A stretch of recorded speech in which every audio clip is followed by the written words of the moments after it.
Hello there, Evie here, and welcome to my review of the Corsair A500. Now, before I get into a little disclaimer, and it's not that was sent to me by Corsair, because it wasn't, there are timestamps in the video description and first pinned comment for you guys to use to skip to whatever part of the video you fancy, or skip any part of the video you fancy, including this one. So go down there, click on one of the timestamps, and it'll send you to a relevant part of the video that you actually want to watch.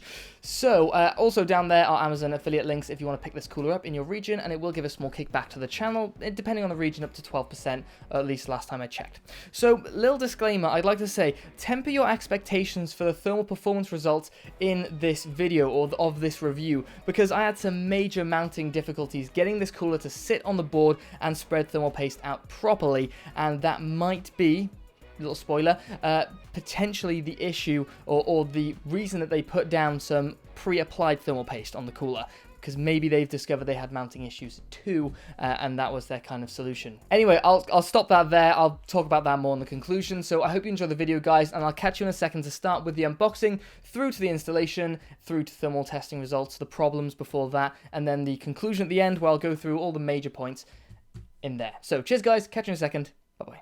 So, the A500, what does Corsair have to say about it? Well, stripping back the plastic wrap, it's apparently a high-performance dual-fan air cooler, and it should be high-performance considering it's 170mm tall.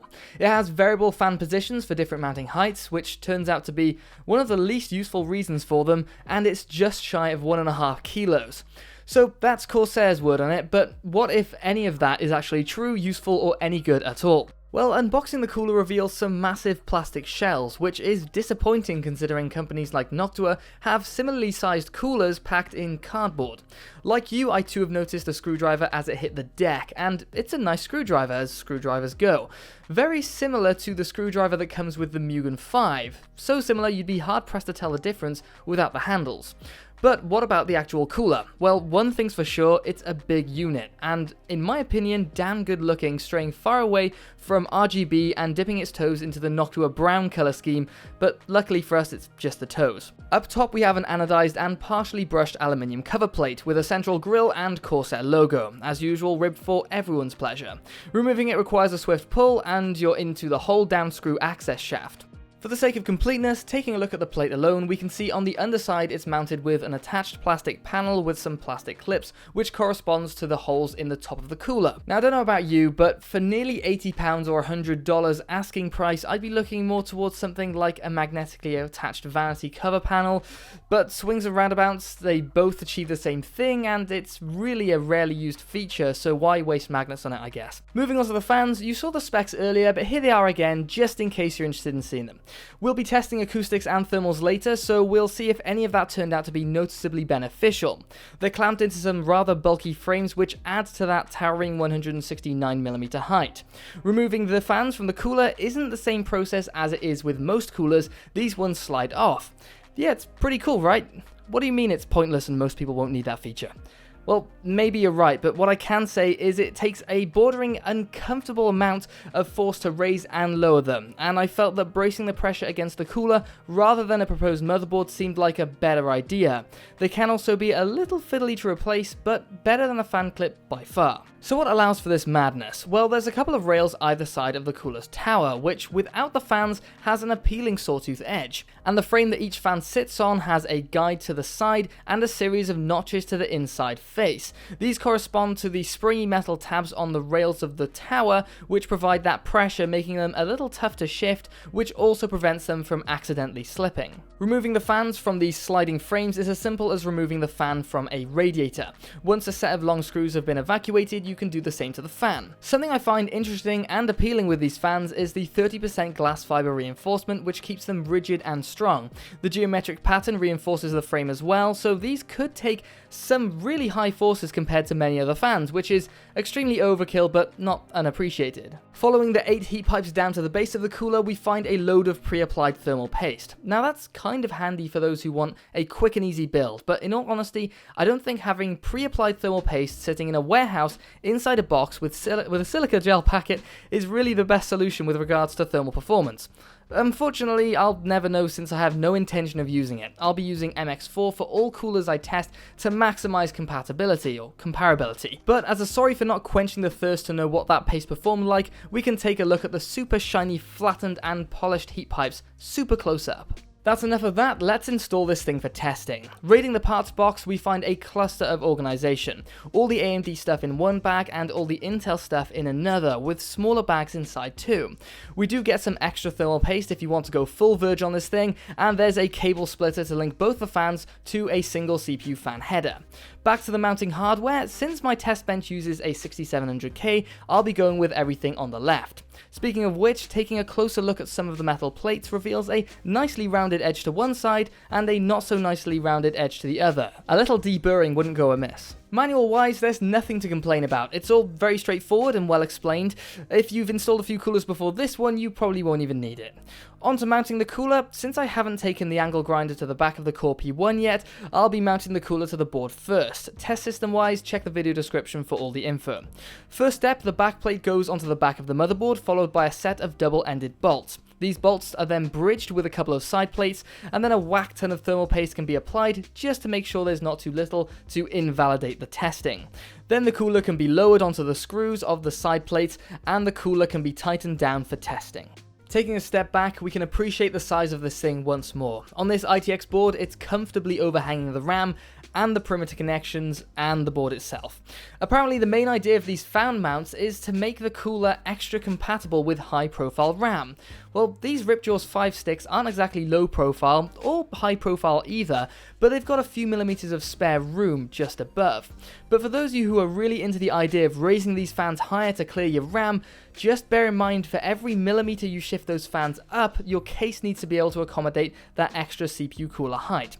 Also note that each incremental notch of the fan rails will raise your fans by about 9 or 10 millimeters. So one notch up turns a 169mm cooler into a 179mm cooler. Ouch. But here's where I think Corsair's marketing team went wrong. The ability to raise the fans to avoid high profile RAM isn't that great to most people, since most cases aren't equipped to fit a 170mm cooler, let alone anything taller. But the ability to raise the fans to access the cables or RAM below for diagnostic purposes is extremely useful and handy when it's installed inside a case, considering it's such a big cooler. It's also super easy to remove the fans to get access to the motherboard screws, extremely useful for those of you who want such a large dual fan cooler and want to install it outside of the case first. And on that note, since you can just slide the fan in afterwards, installing the rear fan after installing the tower inside your case first is just easier as well, considering you don't have to get around for fan clips. It's just a slide mechanism. As far as I'm concerned, this is a quality of life feature before it's a compatibility feature, hands down. The more compatible this cooler is with your tool RAM makes it less compatible with all the cases. Anyway, mini rant over, now it's time to take a look at the thermal paste application. I think it's important to see how well this cooler and mounting mechanism spreads thermal paste. Now, remember how much thermal paste I applied. And now take a look at the spread. Not exactly impressive, and it's not like the application was particularly lopsided. It's relatively central, but just hasn't spread to any corner. To balance this out, I added even more paste and carried on. So, with the tower back in place, the fans can be added and the top plate can be snapped back into position. All the connectors below the fan can be connected, thanks to the nice handy sliding mechanism, and the fans can be hooked up together, which connect to an NZXT grid for control. As mentioned earlier, this is a great looking cooler, no doubt about it, but there's trouble ahead. After the first Prime 95 run at full speed, this was performing worse than a 120mm AIO, and a lot louder, so I decided to go back and check out that thermal paste application again. To make a long story short, or shorter, you can see there's an ungodly amount of thermal paste here, but it still hasn't spread out fully. Rather than get pressed down into a super thin layer with excess spilling out of the sides, it's been slightly pressed into a thick layer with minimal overspill. From what I could gather at the time, the reason was that the nuts had been able to loosen somehow. Since there wasn't a tool to tighten them up, I thought they'd just be happy with a finger tight mount, but apparently not. So I tightened them down with a hex bit and still noticed that the assembly as a whole was loose. It's just... unlike most cooler mounts I've used before. So delving in deep, I found that the backplate of the cooler was riding on the backplate of the motherboard socket due to the lack of depth to the fixed plastic washers to the corners of the cooler's backplate, which meant the plate was too close, disallowing the cooler from being pulled against the board properly. So it was then that the quest to find a washer to fill the gap and reduce the offset was journeyed, and after applying washers just small enough to not underset the thread of the backplate, which could result in damaging the surface of the motherboard, I got back to remounting the cooler with a ludicrous amount of thermal paste again, and got back to testing it.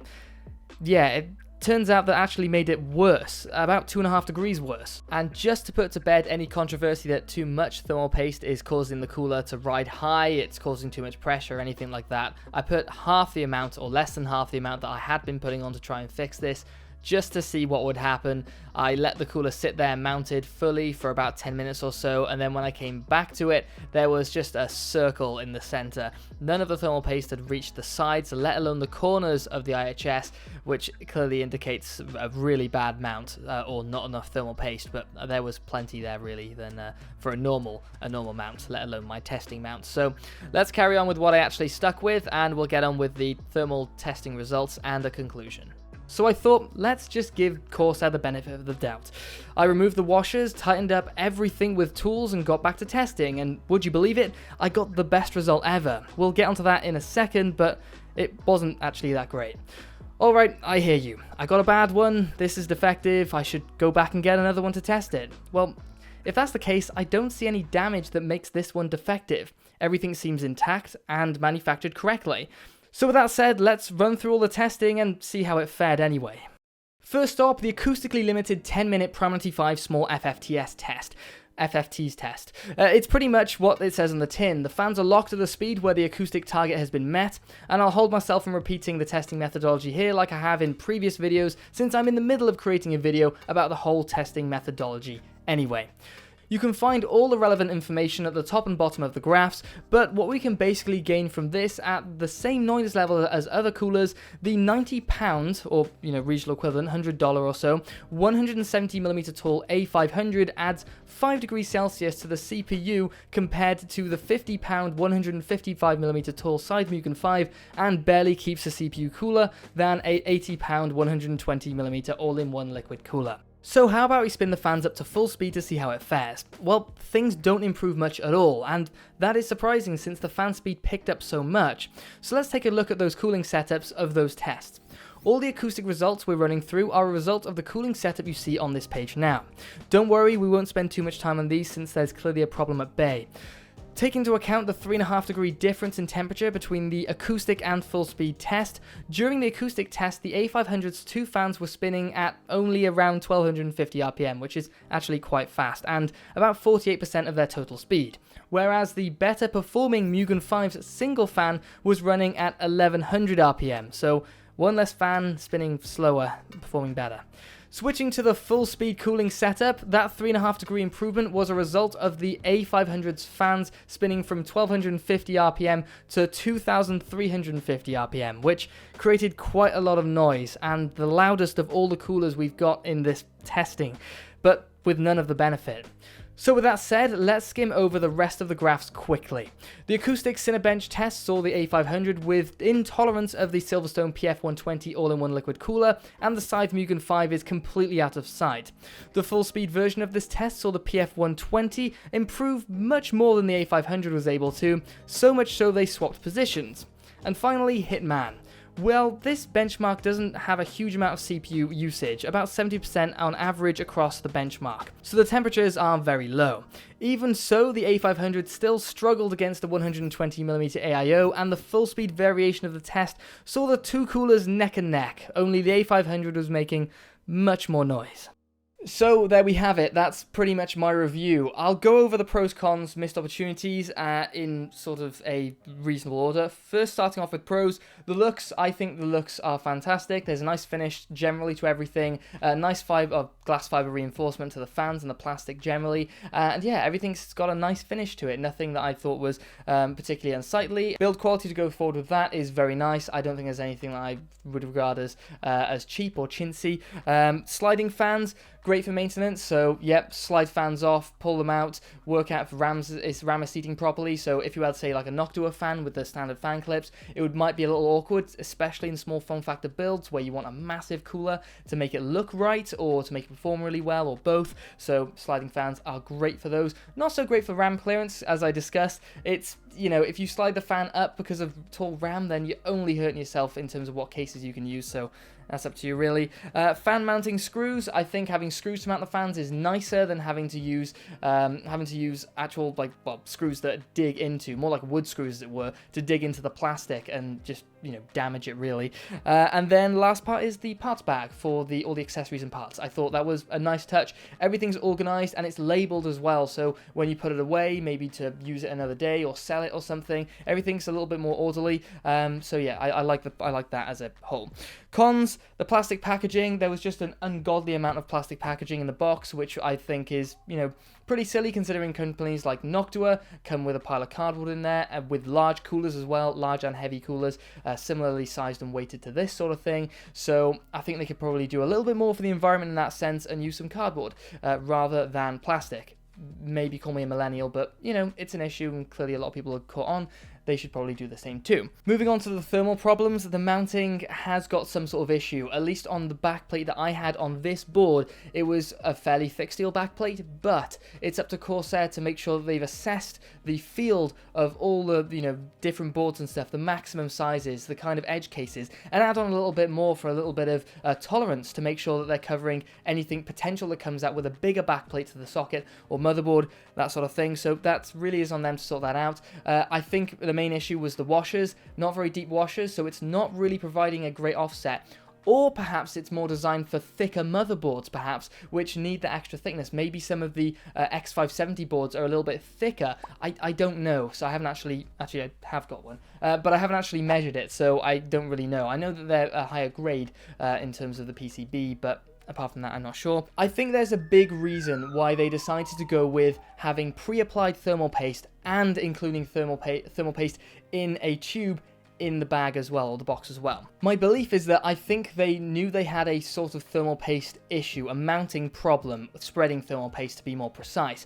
Hence why they added a very thin layer all over to make sure that when people install the cooler, that the thermal paste is good, the spread is good, and then by the time someone's actually got to uninstall it and probably sell it, they won't even notice that there's some sort of thermal problem, and it's not really their deal. Maybe. I mean, I'm conspiracy theorizing here, so yeah.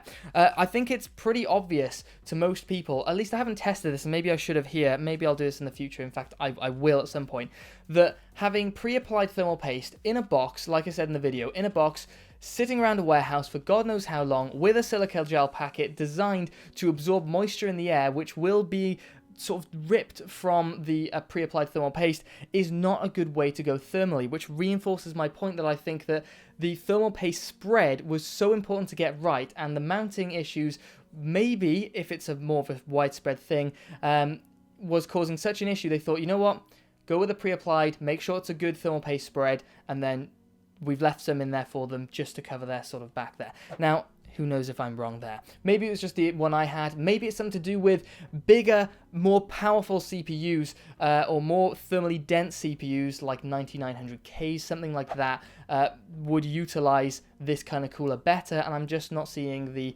gains because of the, you know, the wattage. We're looking at 100 to 110 watts on runs from this CPU here during Priority 5, so that should give you a good idea if you're comparing to other people's things. Not that you really should do that, but there we go. So I think I'm going to leave it there. I haven't got any missed opportunities.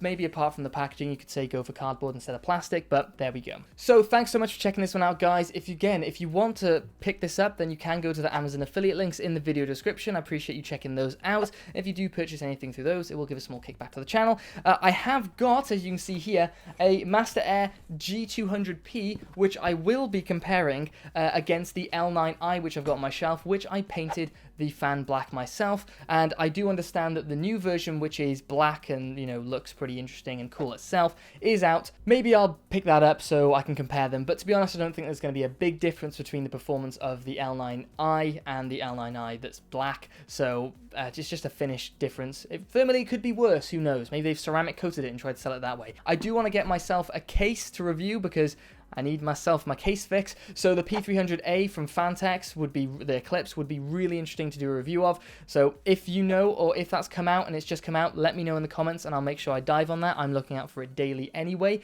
And apart from that, thank you so much for checking this video out. If you want to, I'll move here. This is good. If you want to check out any other videos, it'll be over there. If you want to join the Patreon, you can always down there. And of course, if you want to subscribe to the channel, it's right up there. Thanks, guys. I will catch you in the next one.